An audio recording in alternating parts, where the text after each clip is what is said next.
अस्सलाम वालेकुम। मेरा नाम है ज़ीशान उस्मानी। बहुत से बच्चों से बात हुई तो उन्होंने कहा कि जी हमारे पास आगे कुछ करने को नहीं है, हम फारिग हैं और कुछ समझ में नहीं आ रहा आगे क्या करें। ज़िंदगी में एक जगह फंस गए हैं, कैरियर में फंस गए हैं और कुछ आगे कुछ समझ में ही नहीं आ रहा क्या करें। We are feeling lost.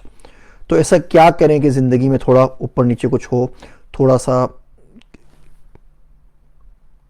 मसले हमारे क्लियर हों, थोड़े से हम थोड़ा आगे बढ़ सकें, थोड़ी सी रमक आए ज़िंदगी के अंदर।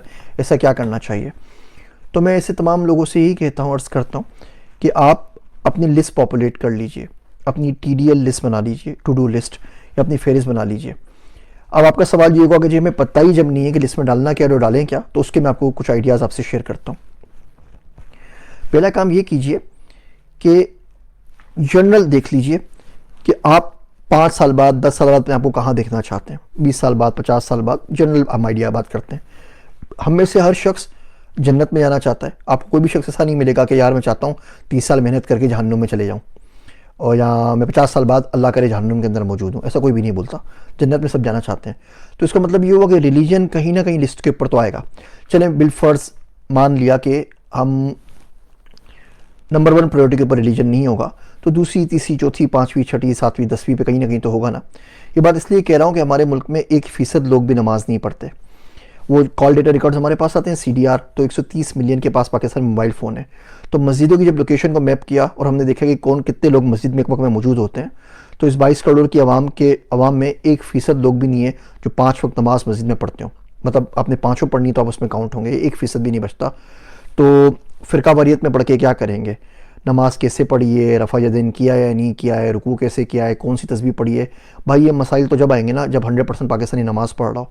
अब ये नमाज ही लोग सिरे से नहीं पढ़ रहे, तो मैं इस बहस में क्या उलझूँ? क्या आमीन ज़ोर से बोली थी या हल्की बोली थी, या हाथ उठाए थे या नहीं उठाए थे? नमाज तो पढ़े ना सबसे पहले, ये बात की है। तो भारत तो रिलीजन लिस्ट में कहीं ना कहीं हमारे पास आएगा। अच्छा, फिर हम में से हर शख्स ये चाहता है कि यार मेरे पास फाइनेंशियल स्टेबिलिटी हो। ज़्यादा नहीं हो तो कम से कम इतनी तो हो ना कि बिरयानी खाने का दिल चाहे तो बिरयानी खा लूँ और अंडे ना खाने पड़े। और कभी ज़िंदगी में फैमिली को दिल चाहे कि मरीज़ आके दिखा दूँ तो ये ना हो कि जी मैं घर से बाहर ही नहीं निकल सकता। तो इतनी फाइनेंशियल स्टेबिलिटी तो हम लोगों को हर एक को चाहिए होती है, भले अगर हम जाके स्विट्ज़रलैंड के और अमेरिका के प्लान नहीं बनाते तो। अच्छा, तो ये भी लिस्ट में कहीं ना कहीं आ जाएगा कि यार कुछ ना कुछ ऐसा करना है कि फाइनेंशियल स्टेबिलिटी आ जाए।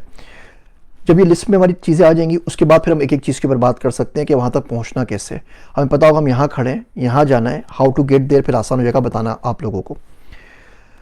तीसरी चीज़ हमारे पास ये आएगी कि हम बोलेंगे कि यार हमें माँ बाप का ख्याल रखना है, जनरली फैमिली का ख्याल रखना है, अपने से बड़ों का ख्याल रखना है, अपने छोटों का ख्याल रखना है। ये जो मिडल वाला बंदा होता है ना, ये बहुत काम का होता है। तो कोशिश क्या करें ज़िंदगी में हमेशा अपने आप को मिडल में रखा करें। हमेशा कुछ छोटे अपनी नज़र में रखा करें जिनकी आपको देखभाल करनी है, जिनको आपको गाइड करना है, जिनको आपको आगे लेके जाना है। और कुछ बड़े जहन में रखा करें जो आपकी मेहनत के, आपके टाइम के, आपके पैसे के, आपके रिसोर्सेज के मुस्तहिक हैं आपसे ज़्यादा। और ये आप मिडिल कभी ख़त्म नहीं होगा। आप 70 साल के भी होंगे ना तो दुनिया में कोई ना कोई 90 साल का होगा जो आपके लिए एल्डरली कहलाएगा।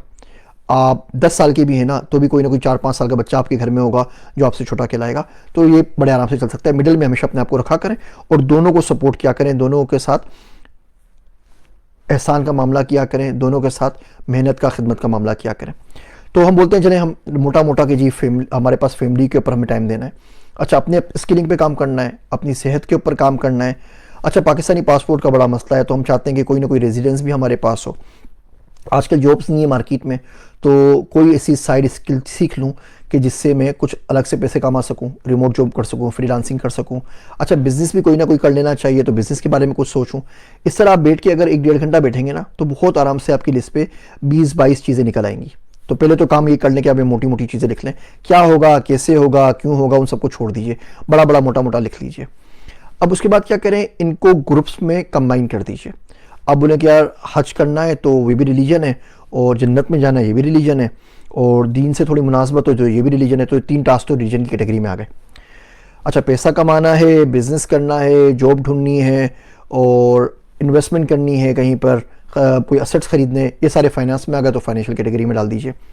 फैमिली का ख्याल रखना है, दोस्तों का ख्याल रखना है, माँ बाप का ख्याल रखना है, दोस्त बनाने, इन सब को आप रिलेशनशिप्स में डाल दीजिए, बीवी बच्चे सारे इसमें आ जाएंगे।